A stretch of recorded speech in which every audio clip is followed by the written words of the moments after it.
How's it going, guys? Today we have something a bit interesting for you, especially if, like us, you guys are Monster Hunter fans. We recently did a Twitter post asking for your Monster Hunter related hot takes, and boy did we get them. 167 replies, and some of these are pretty spicy. I've got 2-6 here with me to talk through them, and 2-6, we weren't ready for some of these replies, right? Yeah, so I was just chilling. I put out a little tweet. I had a little break and I was like, let me see what the Monster Hunter community is up to, because like stuff is happening, but nothing much is happening. Monster Hunter now is out at the moment. But these hot takes, we had to make a video on them. Some of them are too wild, so I'm excited to go through them.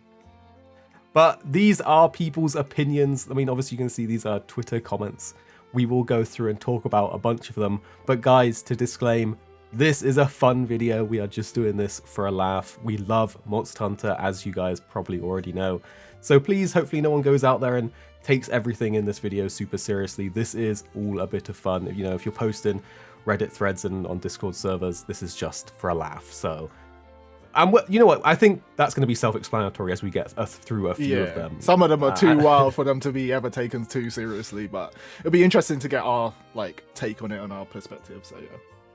I think the perfect one to start with on that topic is Jihan's one here, which I think he's trolling because he says, Monster Hunter Now is more fun than Monster Hunter Rise. Now, I've played Monster Hunter Now quite a bit, actually. I'm actually quite a high HR in it. And they just had the Halloween event, by the way, which was nice that they did that. You know, they put in little events and things in here. But you can't, look, people don't like Rise, that's fine. But you can't compare it to, they're not comparable. 2-6, what do you think? Well, I feel like most games are comparable in any form or fashion. But in this instance, I don't know, to me he's wilding because I have no inclination to go touch that game with Monster Hunter Now. I know you enjoy it because you play mobile games, but for me, it's not even close in terms of the level of enjoyment, investment, and time investment I will be getting out of like a game like Monster Hunter Rise. So yeah. No, Jihan's definitely troll. They're not. I'm just putting it out there. They're not comparable. I like Now. I do play it a little bit, but Now is more like a very casual game that you just occasionally open on your phone. You just tap the screen, the monster dies. It really is that simple. Whereas at least with Monster Hunter Rise, you know, whether you like the wire bugs, whether you like the graphics of the Nintendo Switch system, whatever your argument is, it's a full game, you know, and you actually hunt and you have combos and you can farm stuff, and while you can do that to a degree in Now, I would say the actual gameplay is not there in Monster Hunter Now. Like, just tap on your screen. It's not comparable. I know Jihan's good at heart, though. I know some people love it, though. Some people love a mobile game more than they love the console game. So maybe that is more fun for him, isn't it? It's all a matter of opinion at the end of the day. I have a counterpoint, though, right? I gotta say, people like to say, well, Monster Hunter Rise is a handheld game, which is partly due to the hardware restrictions of the Switch, right? Yeah. So you can take Rise on the go. You can take Monster Hunter Now on the go on your mobile, but Rise is on the go as well. You know, it's hard competition here because they're both on the go. So you can't use that argument here. You know, you could still play Rise in the park instead of playing Monster Hunter Now. That's what I'm trying to just point out. That's just my take. You know what? I'm just glad that some people are enjoying it. Like, even though it's not for me, I can see that people are out there playing it and enjoying it, and that makes me happy. I'm just like, okay, cool. The game's out. It was always going to be released by like Capcom, so I'm glad that people are actually getting like some fun out of it. I see Kogaf posting about all the events and stuff. No, you're right. Cool. More people into Monster Hunter is great. So it's a mobile game has a wide reach. But let's move on to Richie Maru's one next. What's he telling us? We need a Souls-like Monster Hunter game. I have strong opinions about this. I always feel like Monster Hunter and Souls games are kind of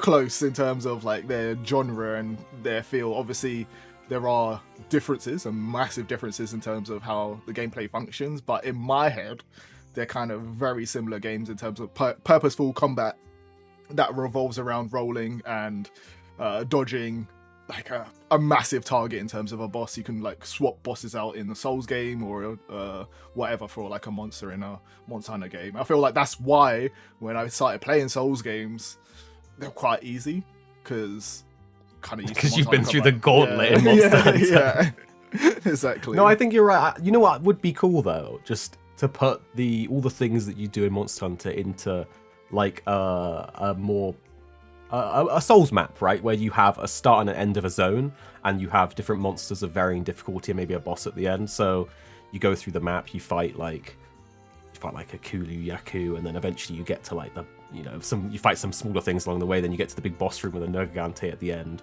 and you're holding your souls the whole time, or what could you even call them in a Monster Hunter game? I don't know, have a currency that you lose when you die. I do like the souls systems that are in those games, and you are right, they are close. Yeah. Well, I could go for a Monster Hunter, like a proper Souls Monster Hunter game. I think people could go for that.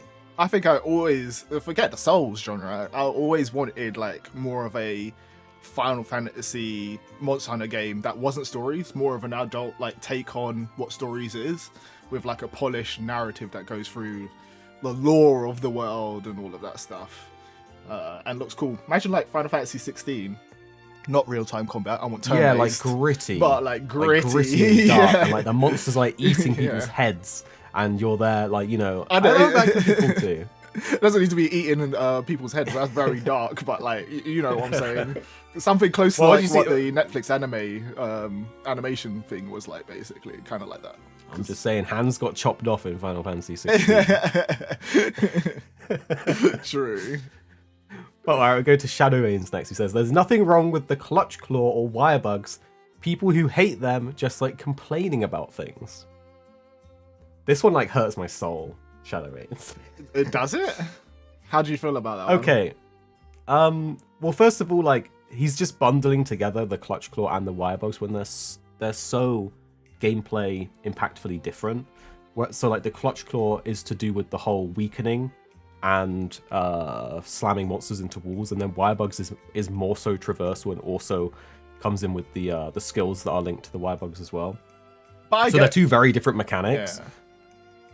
I was just going to say, I think my biggest gripe with the clutch claw is the fact that was added in. It sort of made monsters' health bars be kind of bloated, because with that weakness system, it's like, how do they balance that, right? You now have a way to make a monster weaker on a certain point. So do they increase its health to compensate for you being able to make them weaker? And then it sort of forces you to use that mechanic in order to be efficient when perhaps you just want to stay grounded and chop and do your combos and dodge roll.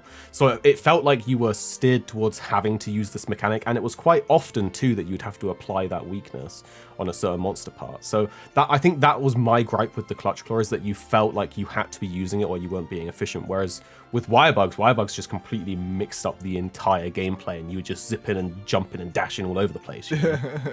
No, but I too do get on the other side, like, why he's bundled them, because people do complain about both of them together as a thing, and in terms of like how Monster Hunter gameplay's changed. I kind of like understand where they're also coming from, where the gameplay's been added into this like 3D combat that you just couldn't do, like giving you more access to things, when before it was all about you, your weapon, your dodges, your Superman dives, and that was the fight. You had to get good or you're going to get clapped. You couldn't like just dodge out of the way like 3 million different times as well. So yeah. There is something about just it being you and the monster. Yeah. You know, like back to the roots. Like it feels good when you beat that challenge. And the clutch claw and the wire bug, it's fun for a few hunts, but I feel like it does take away from that core experience of hunting the monster. And I'm not saying that I hate them, by the way, because I do genuinely like them in some ways. I just feel like they haven't found the perfect system of a clutch claw or a wire bug or some kind of extra mechanic to layer on top. I just think they haven't quite got there yet for the perfect mixture, you know? Yeah, definitely. But next we have a bearded Viking saying that all Monster Hunter games going forward should have mounts to get around. Is this a hot take? No, definitely not. I don't feel like that's a hot take at all. Is this just a cold, hard fact? I don't think it's a fact either, but I don't think it's a hot take. Like, I don't think people will be super up in arms about it or whatever, especially with like the games getting bigger in size and scope in terms of like the areas that we visit.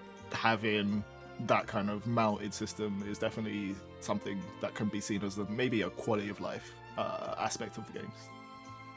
What I will say is if areas get bigger, then mounts become more needed, then the natural progression of mounts in games goes from grounded mounts to flying mounts. Yeah. And there's a lot of flying creatures in the Monster Hunter universe. And that does sound pretty cool, but then you are going, again, a step further away from that grounded core Monster Hunter experience of just being a hunter with a big weapon, chopping away a monster. So it's difficult. It's hard. It's difficult ground to tread.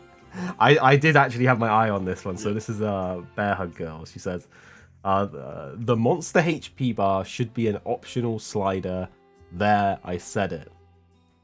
This is something that I see come up like every so often. It comes up, right? This conversation about the HP bar, and there's like fierce fighters on both sides of the field, and I kind of agree with both of them. Which I know is like a middle of the road thing to say, but let me just say, I think if the health bar was there, the game would be more approachable for a lot more people. You know, not everyone is hardcore, not everyone is really good at games that have challenge in them. And being able to see a health bar and know how far you're getting through a hunt is going to be very important for some people. But that's not why I like the idea of it. I purely only like the idea of it because if I could actually see the monster's health bar, it would be so easy to compare the like effect of things and to see what's actually better. You know what I mean? Because if I could try one set and see the health bar move and then try another set and see the health bar move, you could almost categorically say which one has higher DPS. And you could then, this is where it starts to become a toxicity problem because you know when you go online, if people can see that HP bar and someone is not doing a lot of damage, they're going to get called out for it. So there's like this weird line that you need to tread with it, but I do like the idea of it for like benchmarking sets and skills. I totally get it where you're coming from, benchmarking sets and stuff like that. Maybe that's something that they can include in the training room, but nah, to the actual monster fights. Like, I didn't know that I would feel so strongly about this one.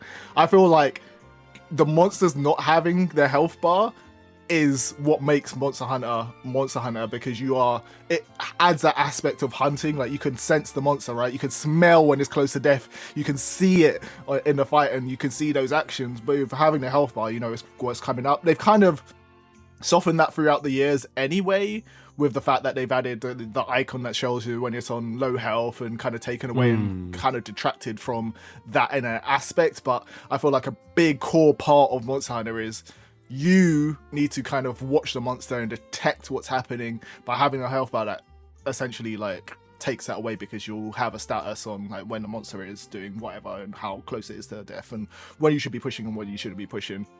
And it, like, that learning curve is just gonna go away for newbies. I feel like this is one of those ones where you just need to get good. Like, the whole thing of Monster Hunter is like learning about the ecosystem. You're not wrong, and like if we break it down to a fundamental level, like we've both played enough Monster Hunter, and anyone that's played Monster Hunter will know this. The visual cues are there anyway, so like you don't necessarily need the actual health bar to know how damaged the monster is. You can see it progressing throughout the fight. Obviously, when you're benchmarking damage, like I was saying, you do need the health bar because that visual progression is sort of based on chunks of health rather than the exact amount of damage that you're dealing, which is what I was sort of advocating for there. But I don't know. It would be a different game with the health bar. It would be. Yeah. What's the next take? I always wanted to jump down here to Tiamat Games, right? They say herbs should be the only healing item allowed. We don't have blenders to make it as a smoothie as it is in the games. Because there is Monster Hunter have a lot of items in the game. You know? There's a lot of mega potions, max potions, mega potions. You got the pills. You got so much different healing options. And I will say I do like the options because I do like setting up your radial menu and your item bar and setting up your crafting, and you can really have a nice item set going into a hunt where you have everything planned out and you've got all the resources you need to keep you going. It would be pretty brutal for some of these fights if you just had herbs, though. Yeah, it would be. But I don't think that's what he's trying to point out. He's trying to basically be like, it's unrealistic to have anything but herbs because they didn't have blenders in that world. I'm sure like we do some like amazing things as hunters, and where he draws the line, where they draw the line is we're gonna get potions now and a smoothie. Well, back in the oldie days, pestle and mortar, exactly. You know, they had them. A little bit of water, it's basically a stick in a bowl. But what it made me think of is, you want to go in fighting Fatalis with some herbs. Yeah. You know, Each to their own though. If it's an immersion thing. I think I saw another one when I first clicked on it that kind of ties into that. I know someone basically talking about how we shouldn't be able to go back to the tent anymore and restock items. They feel like that is what has added essentially to the ease of Monster Hunter, is basically being able to go back to the tent, replenish all your items and stuff like that. And I do agree with that, but I also kind of like the fact that we can actually go back to tents and get all our items. I do get where they're coming from, though. It is a completely different dynamic when you can just easily go back and restock at any point you want. I think we found it here, Kamahin, right? Yeah. We should not be able to return to camp to restock or to change gear. Like, I get it. Previously, you would go in, you have what you have, that's it, get good. You're not gonna restock. Yes, it makes it a bit easier to be able to go and get all your potions back. But also, Kamahin specifically is stating to change gear as well. Yeah. What's wrong with changing gear mid-hunt? No, because you get a different weapon, put on a different mix set. You get a whole new bonus set. You get all of this other stuff going on. I totally get it, because with the other older Monster Hunters, not saying I wanted it like that, but a core aspect of an identity of those games are lost, because you used to commit to going into the hunt beforehand, and if you died, in a hunt you had to go back. But now it's like you kind of get this choice of like switching around weapons. I remember in Kulturoth, it was a good feeling to do it, and it was fun gameplay, but we were able to like switch weapons mid-hunt and go in, start the hunt with like a charge blade, go in midway with a longsword, and then at the end like use a bow to break the horns and stuff like that. In the old Monster Hunter games, you could swap weapons a little bit and get some items, but it wasn't anywhere to the extent that we could do nowadays. Look, I get what you're saying. Yeah. But that is added strategy. Right? That makes the game more interesting. That makes like I say, layers of strategy, breaking different parts with different weapons, bringing different mix sets for different phases. I feel like that is just adding layers of strategy into it, and I can only see that as a good thing though. Yeah, I get it for the restock though. I get it if you wanna make the game a bit harder and not be able to restock, but that's a bit of a hot take. I'll give Kamahin that one. Should we see what else we can find here? Wait, can we go to talk about our Bazel Geese one? Rise kind of fumbled the bag with Bazel Geese. The best iteration of him was in World. What do you think about this one? Well, here's the thing, okay? I think everyone's encounter with Bazel in World, especially with the theme song, and the fact that he would invade in other hunts as well, was just kind of really good. Yeah. Whereas when I think of Rise's Bazel, it was never that impactful. I'm just trying to really think about why that was. Maybe I'm inclined to agree. You know what? I just thought, I'm not gonna say, I don't know. Rise's Bazel was kind of dead. I like the souped up version. I can't remember the name of it at the moment. But the purple Bazel. The purple Bazel, but the theme music of in Rise wasn't as good as the World one. Like, not even close. I remember the first time that comes on, and every time it comes on, it's like, and you're just like, what?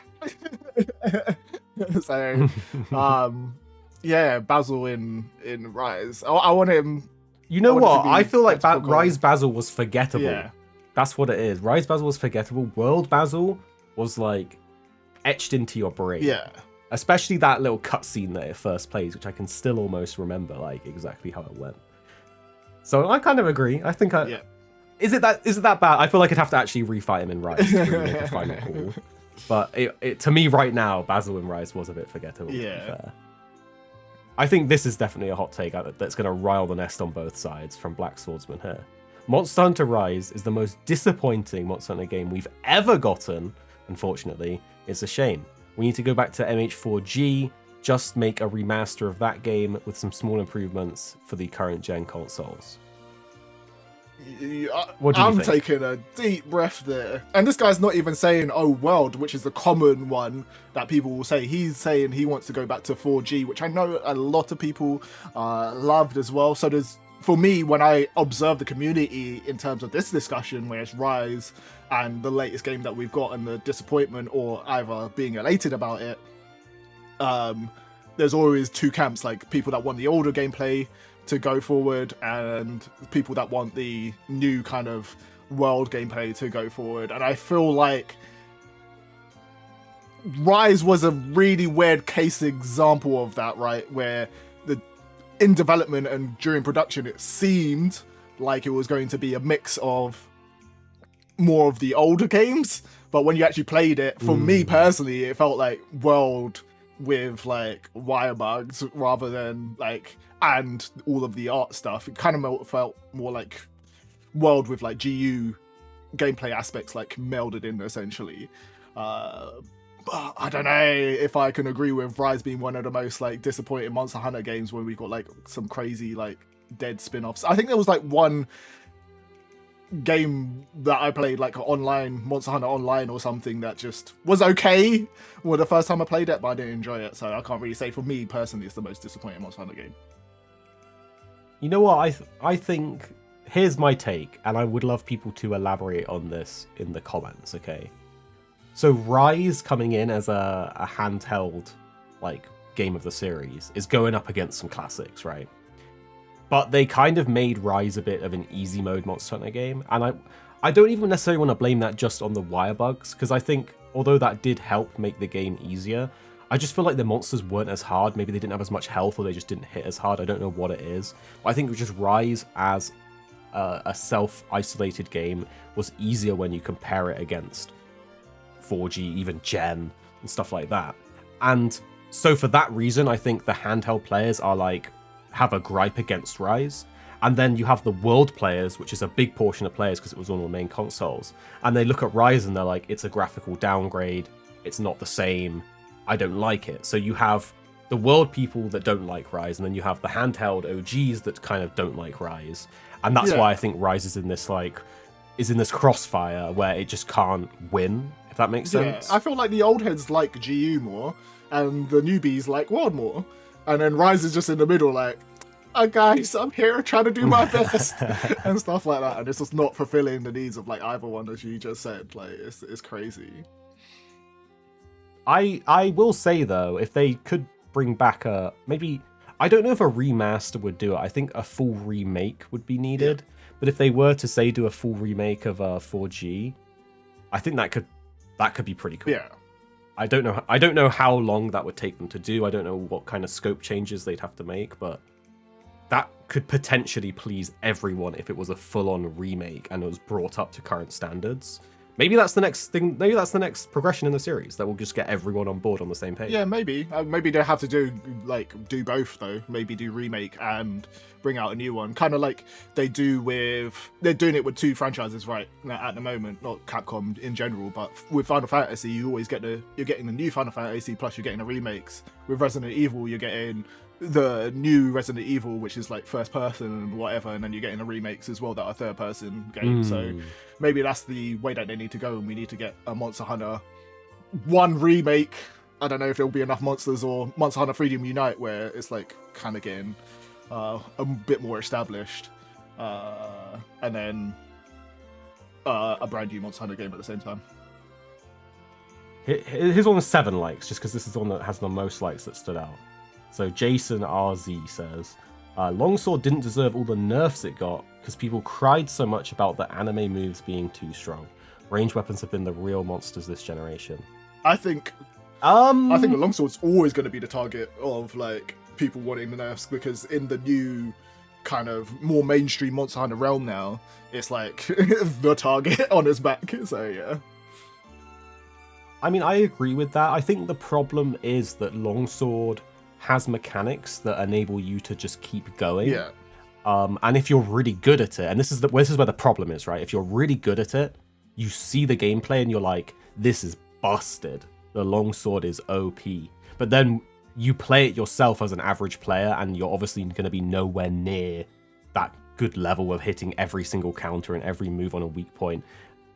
And it's perfectly balanced in a normal player's hands, right? And you could say this on every weapon, but I think people look at those speedruns and they think it's OP, but they just haven't played it themselves. And I will say, when he says the ranged weapons are the real monsters, I think he's not wrong there. You're really good with a ranged weapon there. They are powerful. And I could even say, if you're just above average with a ranged weapon, they're also extremely powerful. And we actually saw that in Rise with the bow. The bow in Rise was so nuts, and I don't even consider myself a bow main.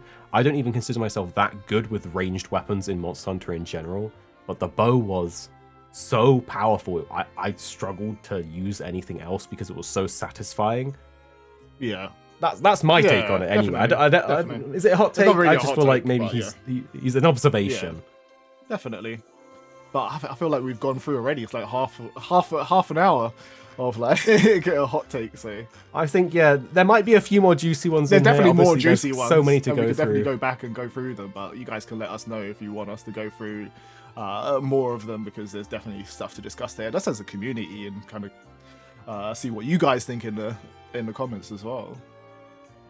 Definitely tell us if you want more like this. I'm more than happy to go through people's opinions, talk about some Monster Hunter. It's one of our favorite things. So tell us what you guys think. But that is the hot takes from from at least recently, and there were some pretty steamy hot takes there, I have to say. So thank you for watching, guys. Tell us if you want more of these, and we'll see you next time. Bye bye.